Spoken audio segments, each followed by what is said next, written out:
There are more earthquakes here than any other place in North America, about 11,000 a year, although it's much safer than it sounds, and it's a perfect starting off point for my photographic adventures in Southern California.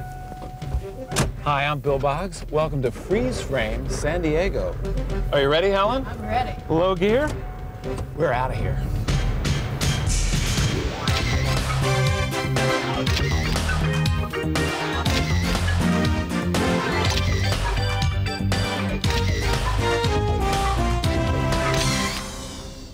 It's a 6-hour flight from New York to San Diego. This will be our launching point as we look for photo ops and adventure. We start by driving 2 hours northeast to the Anza Berrego Desert. In a Hummer vehicle, we'll challenge the terrain using sun and shadow to enhance a 3D look. Next, we'll head to the coast's rugged cliffs. We'll explore a little-known cave and experiment with silhouette photography. Then inland to California's first mission. We'll trick our cameras into capturing the dimly lit beauty of this 18th century landmark.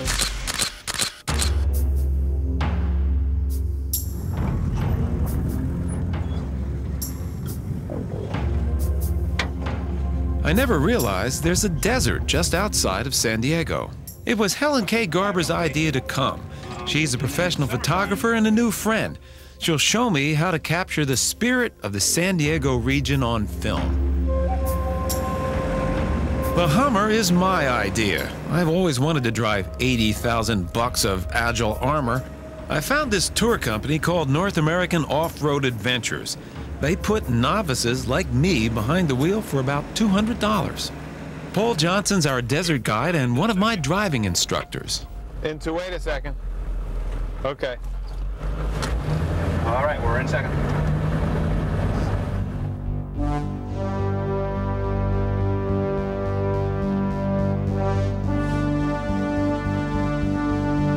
There's the Grand Canyon over there, Bill. What? There's the Grand Canyon over there. That's it. That was apparently, at one time, the center of the Grand Canyon. Seriously? Yes. Wow, I didn't know that. And that material was carried by the river and laid down in a big delta. Little geological liposuction. Yeah, really.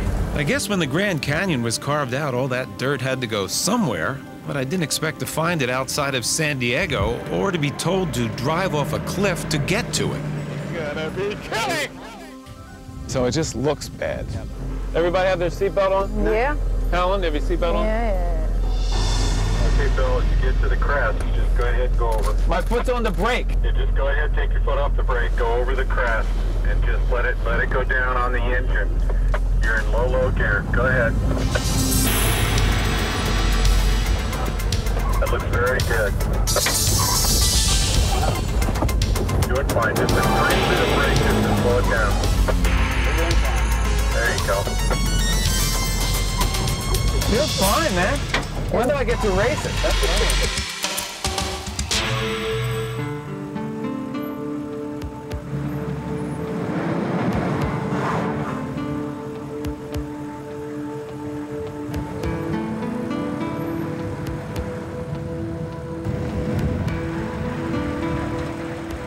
Nice bar.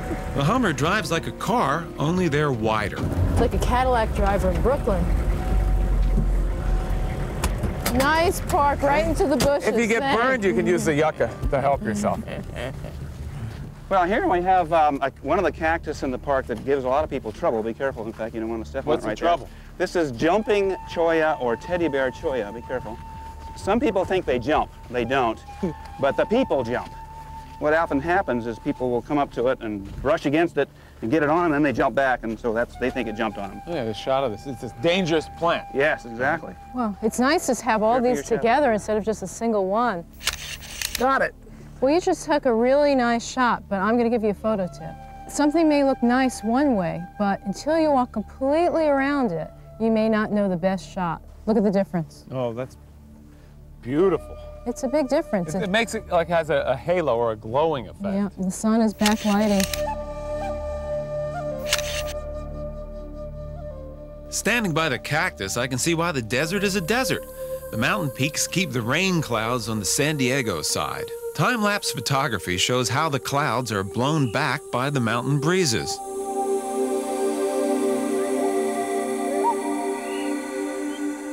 The Anza Berrego Desert gets less than 7 inches of rain a year. But Paul says that Native Americans flourished out here until just 80 years ago. The Kumeyaw Indians? Kumeyaw. The Kumeyaw Indians, what did they do for water supply in the desert? The Indians would make these clay vessels called ollas, O-L-L-A, that were waterproof, that they could store water in. Uh-huh. And they would often put them along trails if there was a long span between Like springs. cisterns, Yes. just a natural collecting device. Right. Well, this is creosote bush, one of the most common and abundant perennial shrubs of the desert. It's called that because it smells. In fact, if you do this, blow on it and then smell, it smells like the oil creosote. That's wonderful. And that's where its name. It doesn't produce creosote, it just happens to smell. So how did like the Native Americans use this? It was used as an antiseptic. It has really high antibacterial qualities. Paul says there are about 30 earthquakes a day here, more than any other spot in America. The good news is they're virtually all too tiny to feel. And lots of mini-quakes make the area safe from a big quake. The mini-quakes also make the mountains here grow an astounding 1 inch a year. John, I actually don't feel too secure with these rocks. Look like, they could come sliding down at any moment. How'd they get there? That's a really interesting question, how they got there. They're actually being formed in place. We call this the boulder factory. There's a great big hunk of solid granite right here. And so all those loose boulders are actually part of the original bedrock. They've just eroded in place into rounded forms. Are rock slides prevalent? No, rock slides are pretty unusual here. Really? It sits still. It deteriorates, but it usually does it in place. Uh-huh. Well, it's a fabulous photo opportunity over here. What is that? Well, you see these big boulders and the way the sun is hitting it? Here's a perfect opportunity for a great boulder photo. The sun is shining on the right here, and it's creating a shadow on the left, and that way it'll make it three-dimensional on film. I'm going to shoot this right here. It's a fabulous, God.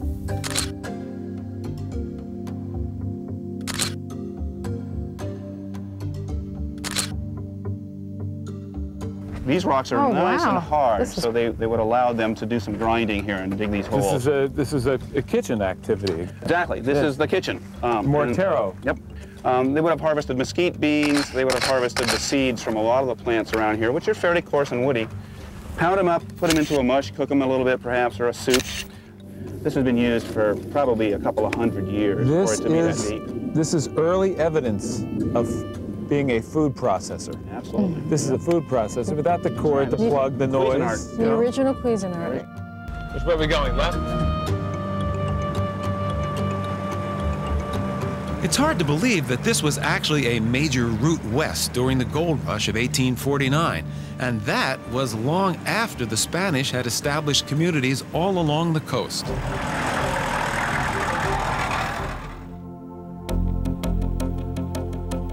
After a day in the desert, I appreciate being back along the water in San Diego proper. The coastline is dramatic. We need to get it on film. Helen's picked out a photogenic spot in La Jolla, but someone recommended I check out the cliffs of Torrey Pines on the way. It's a good tip. It's stunning. The breeze here attracts expert hang gliders. Paragliders come too. I never imagined such effortless takeoffs. The pilots make it sound wonderful. It's just like being like a bird. You're just flying and just enjoying the sights. Looking down, many times we see the dolphin, the whales, or you come across a seagull. You're flying along and a seagull sees you and all of a sudden it's like they can't believe that there's some big bird as big as they.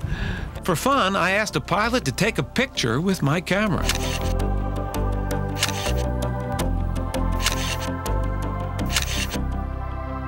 It's about 10 minutes from Torrey Pines to the heart of La Jolla. Sidewalks and railings make it easy to see the rock formations and wave action. Here's a favorite secret spot of mine. What's that?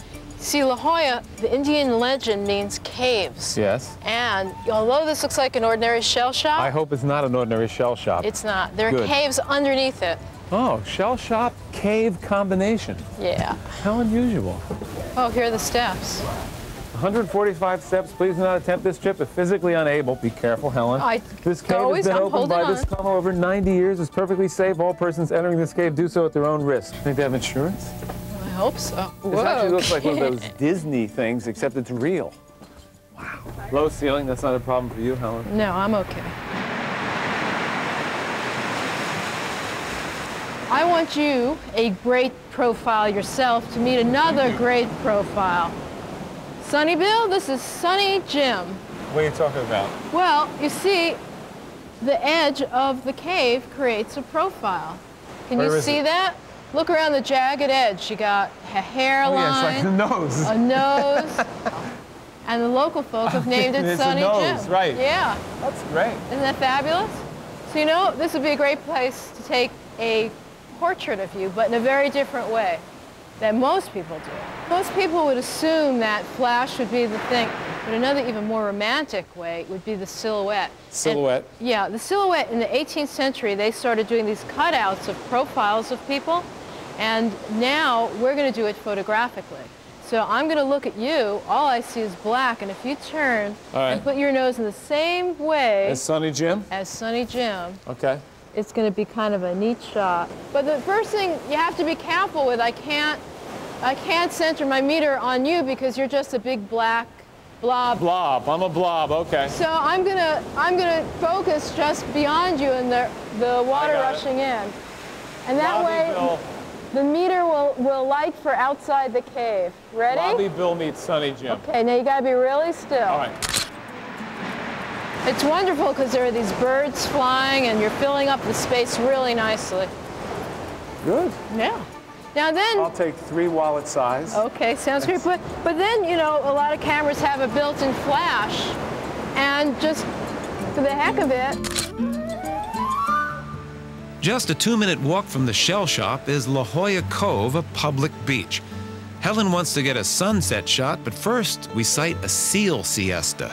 These guys are just fabulous. I wish the sun was actually hitting them, but it's not. Would you like me to drag one up further on the beach into the light? Absolutely. Why don't you do that? I wish I had my seal gloves with me. I mean, the gloves for the seals. I don't have seal gloves. Okay, this is a really difficult shot, but you have, hopefully... What makes it difficult? Well, because the seals are in very dark light now, but we have this gorgeous background here, and we want to capture it all. And the only way we could do it at this point is, luckily, there's a little built-in flash in this camera, and we're going to do our best to try it that way.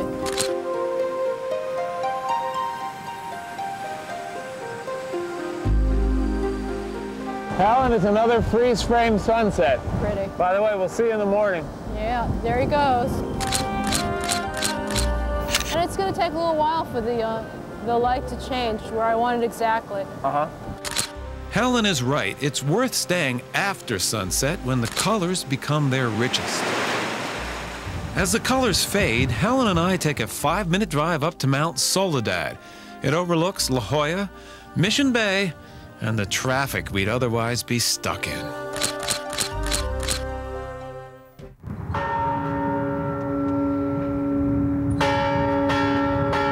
Every day at noon and 6, California's first mission reminds the valley it's here. San Diego's oldest gathering place is quite near one of San Diego's newer gathering points, the Qualcomm Stadium. It's about a 15-minute drive from the coast.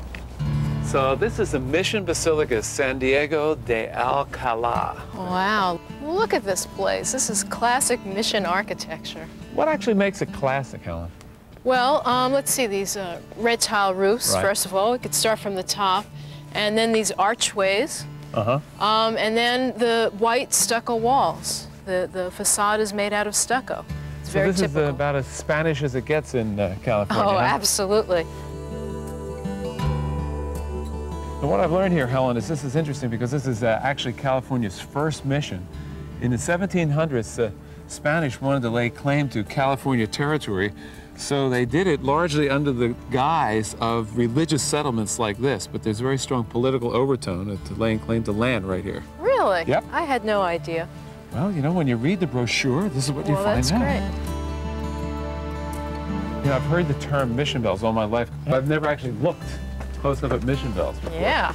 Oh, now, you know the Taco Bell logo? That's where it comes from? That's where it comes from. And how would you actually set out to take a good photograph of a bell? Well, first you got to look at the bell and see what's really neat about it. See what it sounds like. Oh, wow, that's wonderful. I don't want to set out to bring out the fire company here, but... Yeah, I know, I have this big urge to ring it. But look at this archway here. This would make a great frame on a photo. The whole archway would be fabulous. Can you see the whole archway? I can see the archway if I get down like this. Yeah, that's a good... yeah, because that frames the picture. It has not only just the rectangle from the camera, but that nice semicircle on top puts a nice frame on this wonderful scene that we're looking for. Got it. You see, what you just showed me was the value of changing your height, of getting down. Absolutely. A lot of times, you know, I just walk up and, okay, there's the bell, and you take it.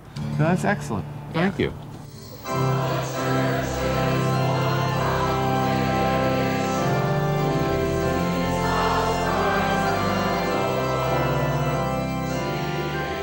About 800 families are parishioners at Mission San Diego de Alcalá. They're proud of the rich history here and welcome visitors to partake or just tour. The mission is maintained as authentically as possible. Even replacement floor bricks are made by hand. The darkest tiles have been around since the beginning. The statue of the Blessed Mother also dates back to 1769 when Father Serra founded this mission.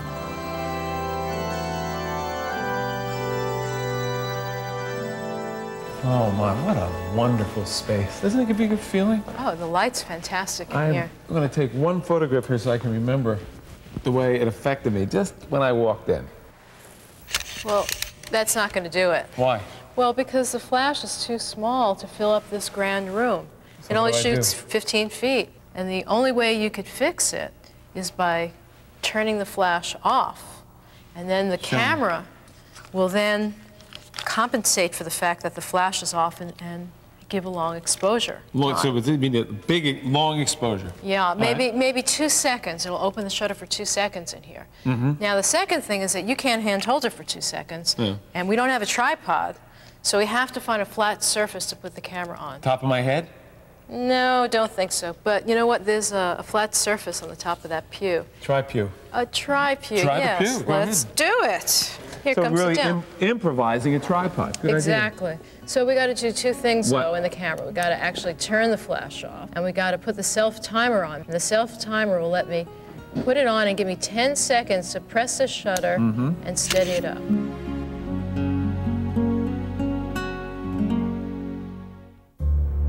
The old Cabrillo Lighthouse overlooks the entrance to San Diego Bay.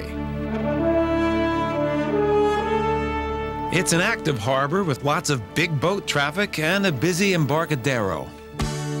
Just north of San Diego Bay is Mission Bay. It's smaller and better suited for water sports. Helen and I rented an 18-foot catamaran from the Sports Center, and we hired Cliff Graves to show us the ropes. This is called your sheet, and what this does, this is adjust the angle of your sail relative to the wind. Now we just caught a little wind right there. Yep. So you pull it in to keep it tighter. Right, exactly. If you hadn't made the pull, what would happen? If you let your sail out, the foil is no longer angled to the wind, you just kind of die and, you know, nothing happens, so. Cliff warned us we could get wet on this catamaran, but I didn't expect it to come from his friend's speedboat. Okay, we're gonna get wet, hold on. Even though it's wet out here, I wish I'd brought the other camera. How much can I really do with, you know, with just a point and shoot like this? Well, yeah, I know. I would love to have every piece of equipment, but there's not even a bathroom on this place. The equipment is not the only factor in great photography. That's only one factor. The most important thing is what you see and how you compose your picture. Well, okay. Okay, so I won a national prize with a camera like this, a little point and shoot. That's it. Good for you. Yeah, but it's what you look at. It's all these cameras have the same rectangle viewfinder. So it's what you put in that rectangular What space. you put in the rectangle, how you compose it. And here, we look up, we have this fabulous yellow sail against this great blue sky. So just the yellow and blue? Yellow and blue are complementary colors. Together is the most exciting color photography. The primary colors, we got 2 out of 3 of them. Whoa, what's the sky? It's as blue as it gets. Isn't it amazing? Yeah. I mean, we're in San Diego. Here's another great tip. Look at the way the sun is hitting my face. It's really bright and harsh. Right. And then look at the lovely light on Cliff's face. Cliff, such lovely light on your face. This photo opportunity on Cliff here. Absolutely. The sail is acting like what we call a scrim to dilute the light. It's not coming so harsh on his face, just softening the light, and it's beautiful. This has been a wonderful trip.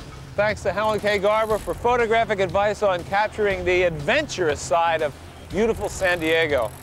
I'm Bill Boggs. We'll see you next time on Freeze Frame.